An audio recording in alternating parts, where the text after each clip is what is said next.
The rain didn't fall. It poured, relentless and icy, drenching the crumbling streets of Detroit in a gray, unforgiving gloom.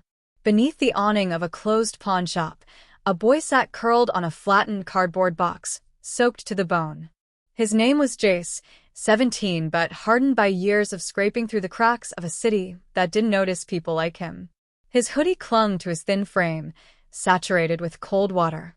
Mud streaked his jeans. A frayed duffel bag sat beside him, his entire life stuffed inside. He hadn't eaten since yesterday morning. His stomach growled, but he ignored it. Hunger was familiar. The rain? That was just noise. He didn't look up when the soft sound of paws approached. Jace's first instinct was to tense. Stray dogs in the city weren't always friendly, but this one didn't bark or growl. A low, pitiful whine made him glance over.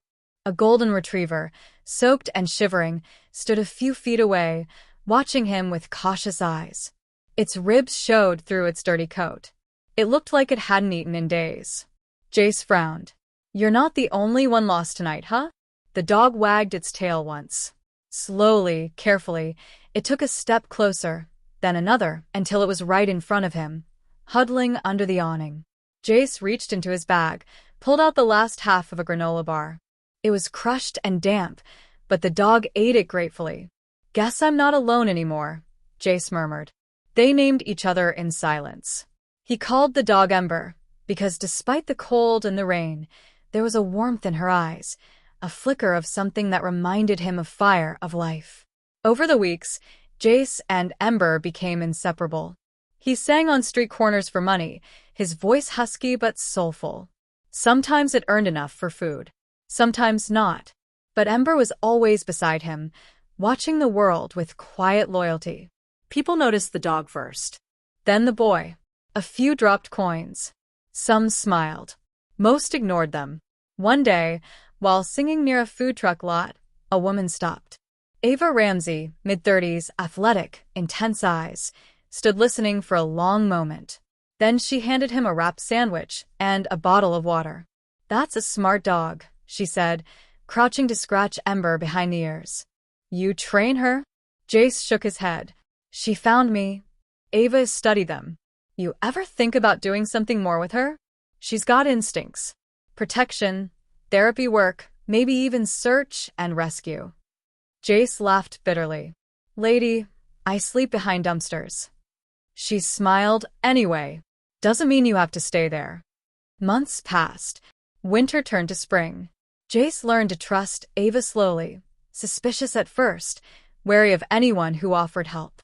But she kept showing up, bringing food, giving tips on training Ember, teaching Jace how to read body language, give commands, reward behavior. Eventually, she invited him to Camp Redwood, a rural program for at-risk youth and rescue dogs. "No pressure," she said. "But you've got a gift." Jace hesitated. Then one night, after a close call with a drunk who tried to grab his bag, Jace looked at Ember and whispered, "Let's get out of here." At Camp Redwood, everything changed. Jace had a bed, 3 meals, showers. Ember had space to run, real food, and other dogs. Jace threw himself into the training, learning fast, thriving with the structure and purpose. He was good at it. Ember was better. They trained together for weeks, months. And for the first time, Jace saw something more than survival. He saw a future. The climax. Late one summer evening, the camp director received a call. A 6-year-old boy had gone missing during a hiking trip on a nearby mountain trail. A thunderstorm was rolling in, fast. Time was critical. The search teams were stretched thin. Ava looked at Jace. "You ready?" He hesitated only a second. "We're in." It was pitch dark when they reached the base of the trail. Jace's heart pounded. Ember stood alert beside him. Her ears perked. She'd passed every test in training, but this was different. This was real. "Find him, girl," Jace whispered. Ember darted into the trees. They followed her into the forest, winding through muddy paths and slippery rocks. Lightning cracked above, the rain relentless. Jace pushed branches aside, shouted the boy's name until his voice was hoarse. Then Ember barked. Jace raced toward the sound and found her pawing at a bush near a creek bed. Huddled beneath it was the boy, shivering, soaked, and crying. Jace dropped to his knees. Hey, it's okay. We've got you. He pulled off his jacket and wrapped it around the boy. Ember nuzzled him gently, licking his face until the sobs turned to laughter. The rescue team arrived minutes later. Ava found Jace sitting in the mud, cradling the boy, Ember resting her head on his lap. You found him, she said, her voice cracking. We found him, Jace whispered. The ending. News of the rescue spread fast. Local media picked it up.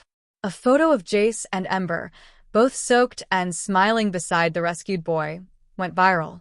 Ava offered Jace a permanent spot in the program, even helped him apply for a scholarship.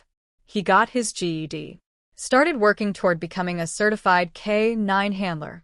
He and Ember became part of a real search and rescue team, called in for floods, lost hikers, and even therapy visits at schools and hospitals. And one crisp autumn afternoon, as leaves danced around their boots, Ava pulled Jace aside. You ever think of becoming a trainer yourself? Jace looked at Ember, her tail wagging, eyes filled with light. I've thought about a lot of things I never believed possible, he said. But yeah, I think I'd like that. And so, in a world that had once forgotten them both, a boy and a dog found not just each other, but a calling. What began as two lost souls under a broken awning became a partnership that saved lives. Because sometimes, all it takes is one ember to start a fire.